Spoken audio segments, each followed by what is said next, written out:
من زمان قوي أيام مملكة كاستيليا كان في عادة ملكية غريبة قوي. كل يوم الصبح الملك يطلع ويزعق بأعلى صوته علشان يرحب بالنور، والنور كان عاجبه الموضوع ده قوي، وعلشان هو عاجبه كان بيبارك كاستيليا كلها بالنور والدفى طول السنة. النور اللي منور ده كان مخلي المملكة مزدهرة ومليانة طاقة إيجابية طول الوقت. بس في يوم من الأيام ظهرت ساحرة شريرة، كانت قاسية وشريرة جدا وباين عليها بتحب الفوضى. قامت الساحرة دي سرقت النور وخطفته وحبست قوته لحسابها، والضلمة سيطرت على كل مكان والناس بقوا عايشين في رعب وبؤس. الحال ده استمر سنين لحد ما 7 أبطال شجعان ظهروا وقالوا لا، من النهاردة مفيش الكلام ده. قاوموا بكل قوتهم وطردوا قوة الساحرة دي للضلمة، والقائد بتاعهم كان واحد جدع اسمه زو. الراجل ده كان أسطورة لدرجة إنهم بعد المعركة دي توجوه إمبراطور على كاستيليا. زو قاد المملكة للسلام لحد ما مات، بس محدش يعرف إيه اللي حصل للأبطال ال6 التانيين، اختفوا فجأة. دلوقتي بقى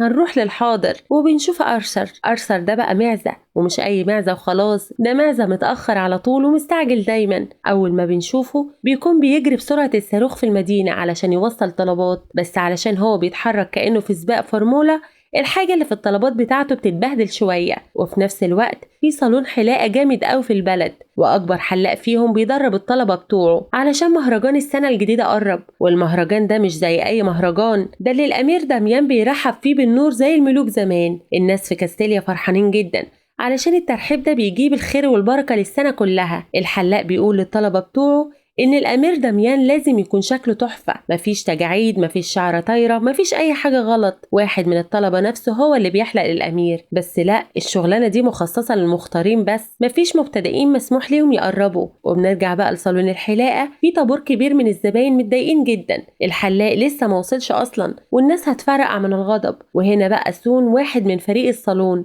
بيتدخل علشان يهدي النفوس شوية، وبيأكد للكل إن أرثر هيوصل قريب. وبالفعل أرثر بيوصل جري، وشه أحمر من نهجان، وبيحاول يهدي الناس الغضبانة. ودلوقتي المفاجأة الحلوة، أرثر مش مجرد ساعي توصيل طلبات، ده كمان عنده طموح يبقى حلاق كبير، وبيوعد الزباين إنه هيعمل لهم أحلى قصات شعر في المملكة كلها. فبيبدأ يشتغل، وبصراحة كان ذوقه في القصات مودرن جدا بالنسبة للزباين بتوع زمان دول، مش عاجبهم نظامه. وفي الوقت اللي الأمور بتبتدي تسوق فيه، الحلاق الكبير بيظهر في الوقت المناسب علشان يلم الدنيا، وبيخلي الفريق يصلحوا القصات اللي أرثر بوظها بسرعة. أما أرثر فدماغه لسه بتفكر في أحلامه الكبيرة، نفسه بجد هو اللي يحلق للأمير داميان في المهرجان. بس الحلاق الكبير بيقعد معاه وبيشرح له حاجة مهمة، حلاقة شعر حد من العيلة المالكة مش مجرد شكل حلو وخلاص، دي ثقة وجدية ومعنى أعمق. يعني لما بتحلق الشعر كأنك بتشيل العيوب وبتساعد الشخص ده يلمع بأحلى ما فيه. إنك تكون حلاق مش معناه تستعرض إبداعك أو طموحك،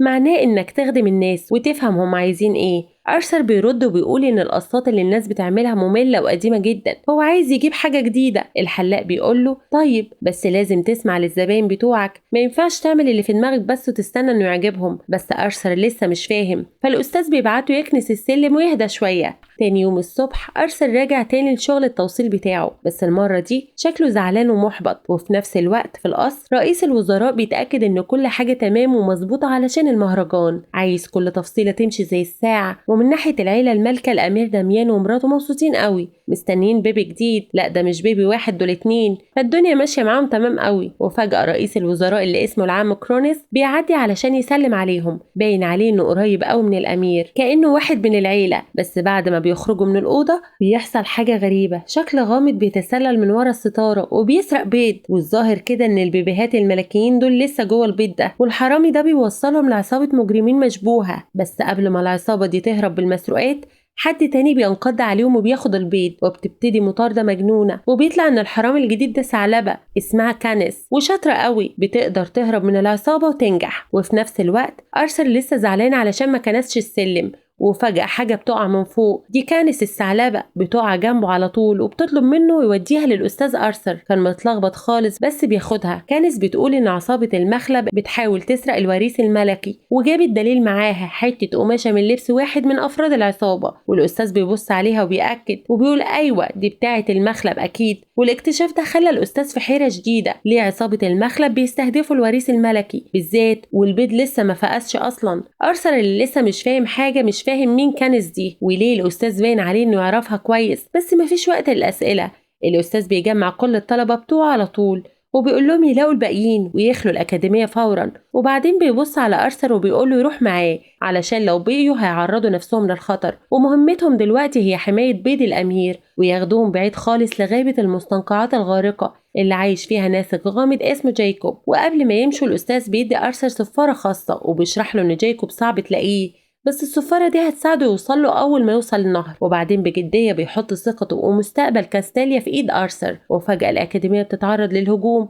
عصابة المخلب وصلوا. وسط الفوضى دي كانس بتزق أرثر علشان يكون في أمان وبتقوله يجري لقدام بالبيض، وهي والفريق هيفضلوا ورا علشان يصدوا المهاجمين. أرثر بيهرب من الأكاديمية اللي بتتحرق، بس اللي شافه بره صدمه أكتر. المدينة كلها بتتحرق والناس بتصرخ، عصابة المخلب في كل حتة. أرثر اللي مرعوب مش قادر يستوعب الدمار اللي بيحصل حواليه. وفي نفس الوقت في القصر خدامة مبسوطة قوي رايحة تطمن على البيض وفرحانة بمهرجان السنة الجديدة، بس مش عارفة إن البيض اختفى. وبنرجع لأرثر اللي بيجري وبيكركب وتعبان ومحبط، بيوقع البيض وبيزعق إنه مش عايز يكون جزء من المصيبة دي، بس حاجة بتشده. وفي الآخر بيرجع يشيلهم وبيكمل جري وبيوصل لجرفه من كل ناحية مزنوق ومفيش مكان يروح فيه، وبيفتكر الصفارة وبيصفر فيها بسرعة بس ما بيحصلش حاجة. وبعدين في اللحظة اللي جنود المخلب بيقربوا شكل غامض بيظهر.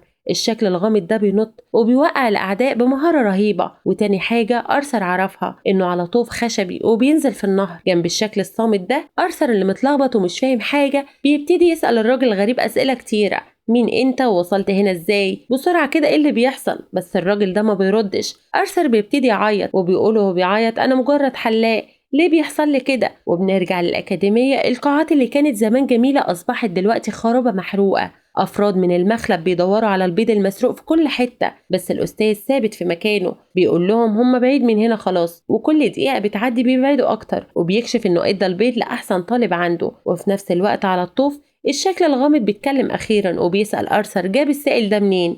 السائل السحري الغريب اللي بيحمي البيض. أرثر بيشرح له إنه جابه من عند معلم الضفادع، وبيطلع إن اسم الراجل ده جايكوب. وبيسأل معلم الضفادع فين دلوقتي، بس أرثر ما يعرفش. معلم الضفادع وكانس المفروض كانوا هيتبعوه بس لسه ما وصلوش. وفي الآخر الطوف بيوصل لبيت جايكوب المستخبي في عمق الغابة الغارقة، وهناك أرثر بيكشف حيطة عليها نقوش قديمة وعينيه بتتفتح على الآخر لما بيتعرف على الأشكال دي. ده الإمبراطور زو مع أخوه الصغير كرونس اللي هو رئيس الوزراء دلوقتي، والأمير داميان ابن أخوه. وبيشوف كمان نقش شكله زي جايكوب بالظبط وواحد تاني شكله زي كانس. وهنا بيفهم دول الأبطال السبعة من الأسطورة القديمة. والأغرب من كده إن معلم الضفادع هو القائد بتاعهم، ما كانش مجرد حلاق الإمبراطور، ده كمان المستشار الأمين بتاعه. لما السحارة الشريرة هجمت زمان معلم الضفادع جمع الأبطال السبعة ومنهم جايكوب وكانس علشان يدافعوا عن المملكة. جايكوب اعترف إنه كان منبهر بشجاعة معلم الضفادع، وكمان شارك بحاجة شخصية قوي إن أهل أرثر كانوا 2 من الأبطال دول كانوا أحسن أصحاب لجايكوب، وهم اللي وجهوا الضربة القاضية علشان يهزموا الساحرة، بس دفعوا الثمن غالي ما نجوش. جايكوب قال إنه كان المفروض ياخد باله من أرثر بس ما كانش عنده الشجاعة ساعتها، علشان كده معلم الضفادع اتدخل وربى أرثر كابنه. أرثر وهو نايم في السرير بيفكر في كل اللي عرفه وفهم قد ايه معلم الضفادع ضحى علشانه، وجواه كان شايفه دايما كأب ليه بس عمره ما قدره صح. ودلوقتي حس بالذنب، ما كانش طالب كويس. وفلاش باك بيورينا قد ايه معلم الضفادع بيحب أرثر. لما أرثر كان صغير معلم الضفادع كان بيبطن كل ركن في البيت علشان الطفل ما يتخبطش في الحتت الحادة، وكان موجود في كل لحظة سعيدة. وفي كل مرة أرثر كان قلبه مكسور كان دايما جنبه، بس السلام ما دامش كتير. تاني يوم الصبح عصابة المخلب لقوا مكانهم. جايكوب فهم ان مفيش وقت خلاص، ادى البيض لأرثر وقال له يمشي فورا، وترجاه يتصرف برجولة ويحميهم بأي تمن. حتى لو أرثر لسه مش فاهم ليه عصابة المخلب عايزة البيض، جايكوب فكره انه كابن بطل مسؤوليته دلوقتي هي حماية كاستيليا. وفي الآخر أرثر قبل مصيره، ما بقاش مجرد حلاق، ده ابن أبطال ودلوقتي عليه واجب يكمل مسيرتهم. وفي نفس الوقت في القصر الحزن سيطر على كل مكان. العيلة المالكة بتعيط على البيض اللي اتخطف ومصدقين ان اولادهم اللي لسه ما اتولدوش راحوا، بس في الغابة حصل حاجة مش معقولة. البيض ابتدى يفقس. أرثر اتخض وقال لا مش دلوقتي، بيترجاهم وبيحاول يهديهم. بس بيضة اتفتحت وبعدها بيضة تانية والتالتة، الأول فرخة صفراء وبعدها زرقاء وبعدين خضراء وبعدين بامبي. أرثر داس على واحدة بالغلط وبرضه فقست، وكل العصافير الصغيرة طلعت عايشة وبتصوصو وشكلهم يجنن، وبيجري علشان يلمهم كلهم في الشنطة بتاعته. بس في اللحظة دي عصابة المخلب وصلوا وبدأوا يطاردوه تاني. وهنا بقى المفاجأة الحقيقية، الكتاكيت الصغيرة دي ما كانتش ضعيفة، ده كل واحدة فيهم عندها قدرة قتالية خاصة، وحتى هما لسه مولودين دافعوا عن نفسهم وعن أرثر بمهارة، ومع بعض قدروا يهربوا. وبعد ما أرثر أخد نفسه قرر يسميهم واحد واحد. كانوا 7 كتاكيت صغيرين بالظبط، ادالهم أسماء حلوة ومميزة: تويكس وسبارك وسمارت وسبلاش وسليب وليفت. والأخير أرثر بقى عنده مهمة جديدة، إنه يحميهم ويأكلهم ويوصلهم للأمان، وداهم لأقرب مدينة علشان يدوروا على أكل. بس أول ما وصلوا لفتوا الأنظار، الناس كلها بتبص عليهم، مش عشان هم عصافير بس، علشان هم ما كانوش لابسين أي هدوم. والناس ابتدت توبخ أرثر وبيقولوا عليه قليل الأدب ومش مسؤول. أرثر اللي اتحرك جري بسرعة ودور على شوية هدوم كويسة يسترهم بيها. وفي الوقت اللي أرثر كان مشغول في الموضوع ده، الكتاكيت تاهوا ووصلوا لكشك ألعاب، وأرثر وصل في اللحظة المناسبة علشان يشوفهم مبسوطين. صاحب الكشك قال لهم إن اللعب بفلوس وهم معهمش. أرثر شرح لهم إنهم مش هيقدروا يدفعوا، بس أصر إنهم يقدروا يكسبوا. فلاش واحد من الكتاكيت عنده تصويب رهيب بالذات في الرماية. صاحب الكشك اللي انبهر ادى سبلاش فرصة واحدة، بس صاحب الكشك اقترح رهان وقتها: لو الكتاكيت فشلوا أرثر هيضطر يسلم المقص بتاعه الثمين، بس لو كسبوا كل كتكوت هياخد لعبة. أرثر اللي واثق في مهارات سبلاش وافق وهو متوتر وساب المقص بتاعه. ولما سبلاش رمى السهم انحرف وما صابش الهدف، وشكله كان زعلان.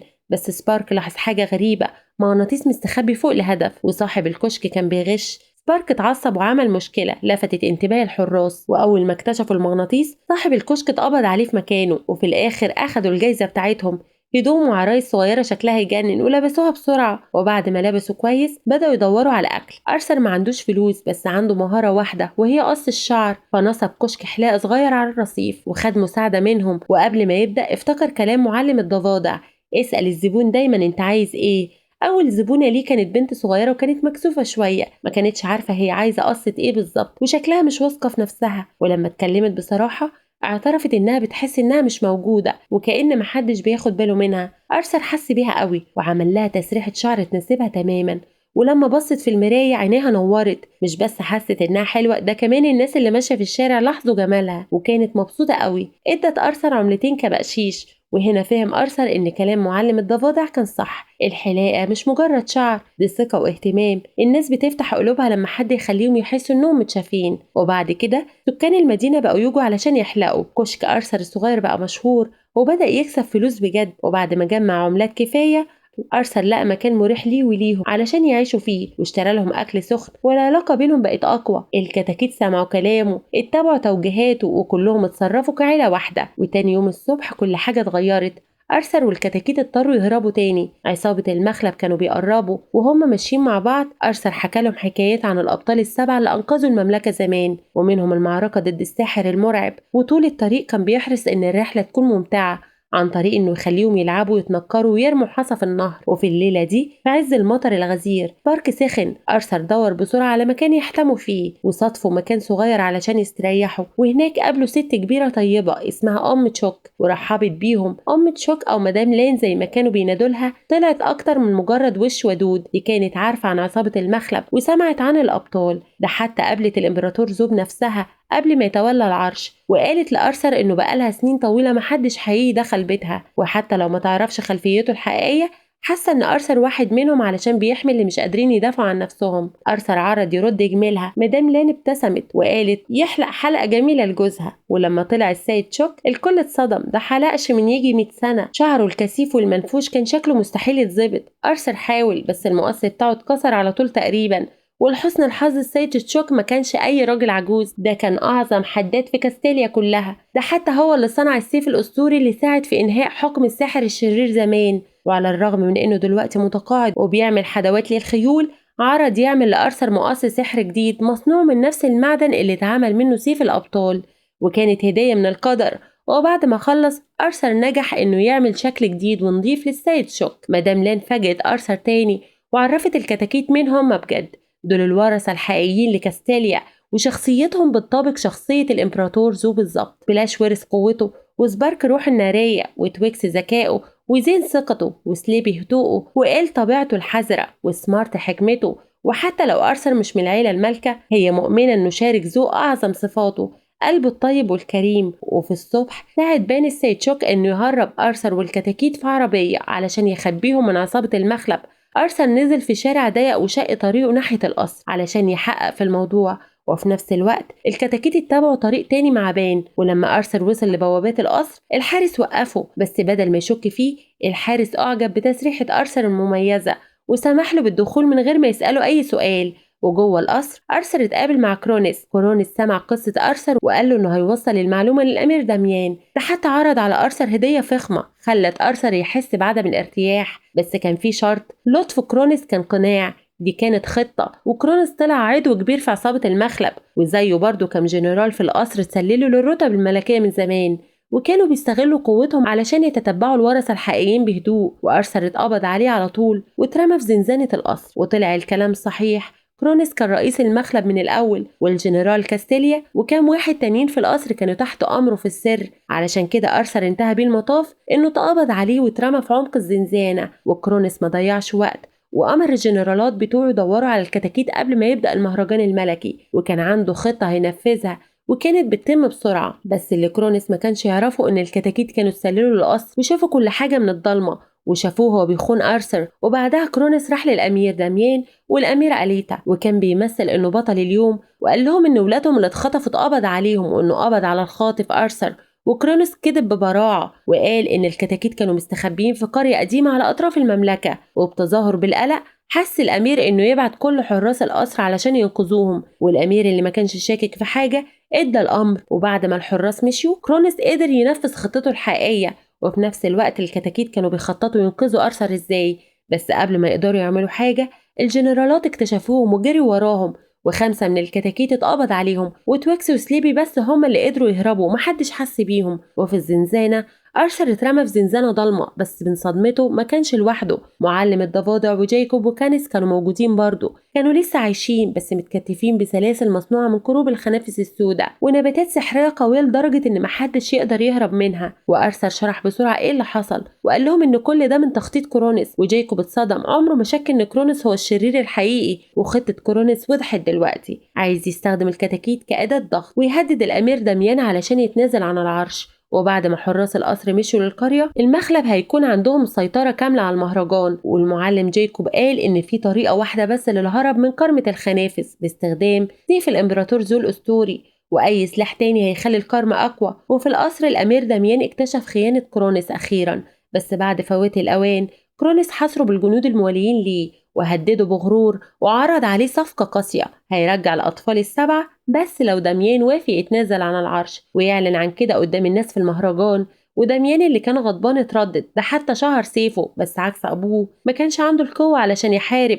وفي الزنزانة أرثر كان بيفكر، كان مفتقد الكتاكيت جدا وفهم كل الدروس أخيرا اللي المعلم جايكوب حاول يعلمها له على مر السنين. ولأول مرة فهم عمق وحب وصبر أستاذه بجد. أرثر عارف إنه لو قدر بس يوصل للمقص السحري المصنوع من نفس معدن سيف زو هيقدر يتحرر، بس المقص وقع في وقت قبل كده، أو ده اللي اعتقده. وفجأة تويكس وسليبي ظهروا من الضلمة شايلين المقص وتسللوا للزنزانة علشان يساعدوا أرثر، بس هو اللي يقدر يفهم صوتهم فترجم خطتهم للمعلم جايكوب وكانس. والأمل اتجدد، وباستخدام المقص المسحور أرثر حررهم كلهم بسرعة. وجه يوم المهرجان الكبير، بس بدل من الأمير داميان كرونس هو اللي طلع على المسرح، وقدام الحشود اللي مش فاهمة حاجة أعلن بفخر إنه الأمير والوريث الجديد لكاستيليا. بس الناس مسقفوش، ده بصوا باستغراب بس وحاسين إن في حاجة غلط. بعدها في الوقت المناسب جايكوب والباقيين وصلوا اقتحموا المسرح وصرخوا بالحقيقة كرونس خاين، والفوضى عمت لما المواطنين ابتدوا يفهموا إيه اللي بيحصل.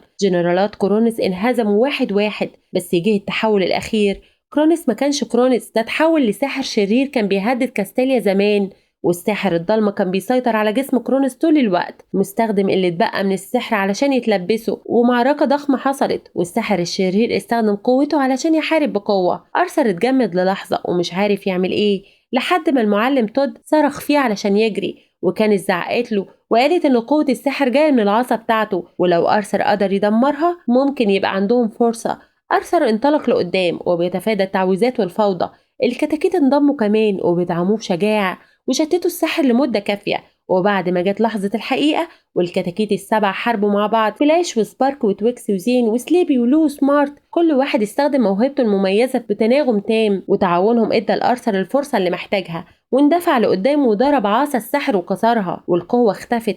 الساحر صرخ وأرثر غرز المقص في صدره، وبالضربة الأخيرة السحر الضلمة انهزم والكل صفر والشر انتهى. وبعد ما الغبار استقر المعلم جايكوب اتقدم وعملها رسميا، وعين أرثر حلاق ملكي للأمير داميان ومستشار للورثة الشرعيين السبعة الكاستيليا. وأرثر حلق للأمير قصة شعر جديدة وأنيقة وكان مبتسم بفخر، ما بقاش مجرد ساعي توصيل طلبات ولا مجرد حلاق مسافر، ده بقى بطل أحدث أسطورة الكاستيليا. وبعدها في القصر أرثر لبس الكتاكيت ومن صدمته طلع عندهم أخوات جداد، ودلوقتي العيلة المالكة كبرت. وفي المشهد الأخير أرثر خرج من بوابات القصر وقابل صاحبه القديم تشان، وعلى الرغم من إن حياته اتغيرت تماما أرثر نفسه ما اتغيرش ولسه عنده الابتسامة الدافية والقلب الكريم وحبه لمساعدة الآخرين. أرثر ممكن يكون بدأ كحلاق متواضع بس دلوقتي هو قلب المملكة. وبكده بيخلص الفيلم. يا ريت لو الفيديو عجبكم ما تنسونيش في اللايك وتشتركوا في القناة علشان يوصل لكم كل الحاجات الجديدة اللي أنا بعملها.